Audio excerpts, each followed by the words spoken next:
What is going on? Welcome back to Trending Stocks. Today we're going to talk to you about SoFi. Give you a quick overview of some of the data points, what moved it today, and go over everything else you need to know. But first, make sure to hit that thumbs up. And with that, let's get right to it. So SoFi did close slightly in the red, down 1.51% after hours. It's kind of improving slightly, but today was more of a bloodbath across the broader market. So a lot of different things. So you have some kind of elections, last minute jitters, and especially as well on a larger scale, you have a lot of geopolitical issues starting to arise. So all that caused a lot of fear. But regardless, SoFi did open up very strong and closed very strong.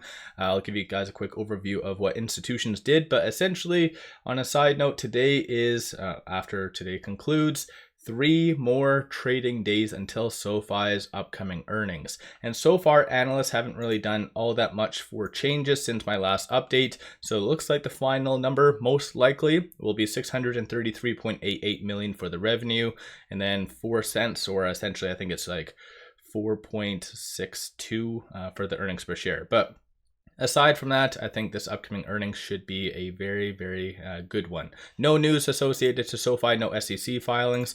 Quickly going over to the volume, 37.7 million shares being traded, 44.7 is the average. These are all the transactions that did occur on the secondary market above $100,000. So a lot of good transactions after hours, some buying. This is the strong close, especially the last one, 10.4 million. And then aside from that, you kind of had some give and take. So some institutions selling, some buying, but regardless, it's still a lot of numbers right here, or frequency. So big money's definitely paying attention to SoFi.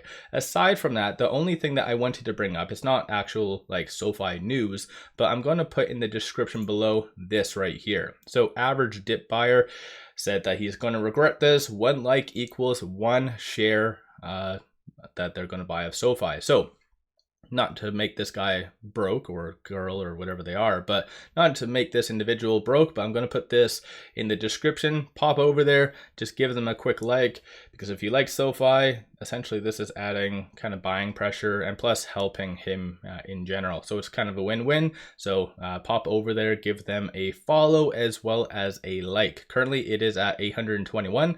Let's try to see if it can get to above 1,000. I can definitely see that happening. But aside from that though, let's move over to shorts. Shorts did increase similar to yesterday. So they increased 330,000 shares. 16.23% of the free float is being shorted. Cost to borrow average is 0.61%. Utilization is 33.36. And then short score is 63.72. So over the last 2 days, it's kind of breaking the trend a little bit. So shorts have been returning quite a lot up until, like I said, yesterday and today. Why? I'm not really sure. In reality, like there is a lot of available shares. So if they really did feel that SoFi was just overvalued, there's more than enough ammunition for them to really double down. So you can kind of see as of the last report, there's in excess of 10 million. So that's kind of optimistic if you want to talk or think about it that way. But looking at the options today, 14 million in calls, 4.62 million in puts, 48% of all the options being done were bearish, more anticipating a little bit of a downside. Today, though, you did see between 12.15 and 12.20, there was 516,000 in premiums, and very, very bullish. So some entities are kind of loading the boat. Clearly a huge, or maybe an anticipated beat for their earnings. And with it being 516, it is fair to assume it is not retail, it is big money. But aside from that, of the call options that are being purchased today, there's a consensus for it to be above $11, even above 11 it looks like next week, and then just a couple of sporadic ones throughout 2025 for it to be around $12 or $13.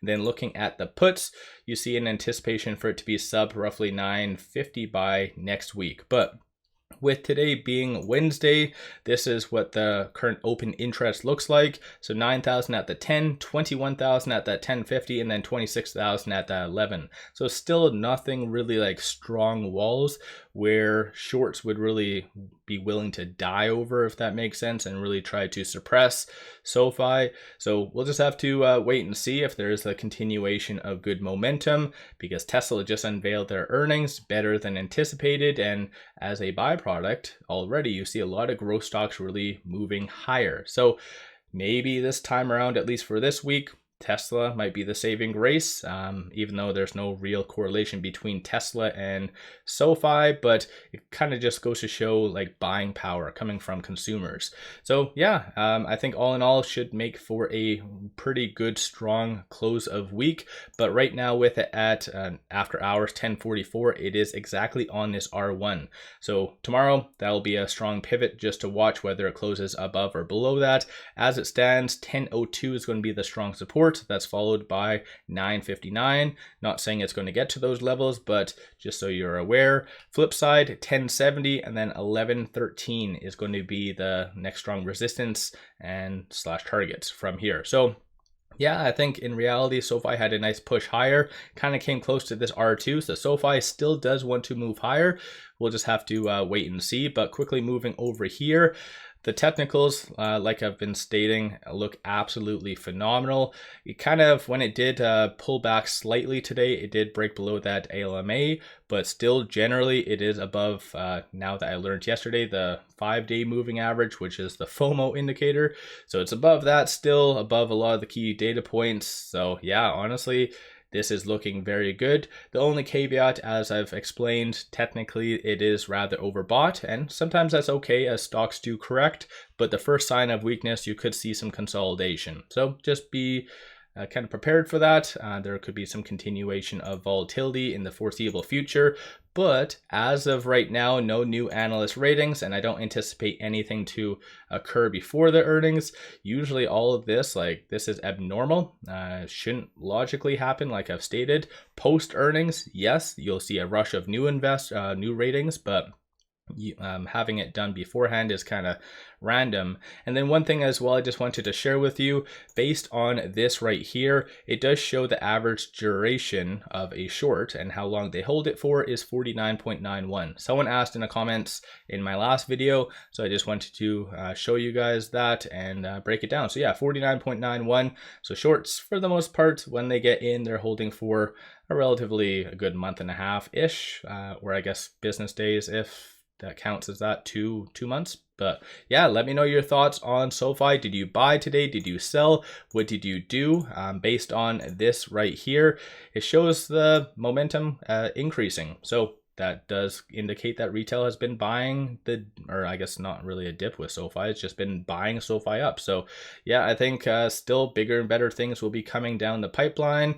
And yeah, what's your viewpoint? Don't forget to hit that thumbs up. But one final thing, if you like the channel, want to support the growth, I did launch memberships. So there's a lot of different tiers if you just want to support, if you want buy signals on stocks and options, a lot of different kind of tiers for you. So I recommend you guys taking a look at that. And with all that said though, appreciate all of you watching.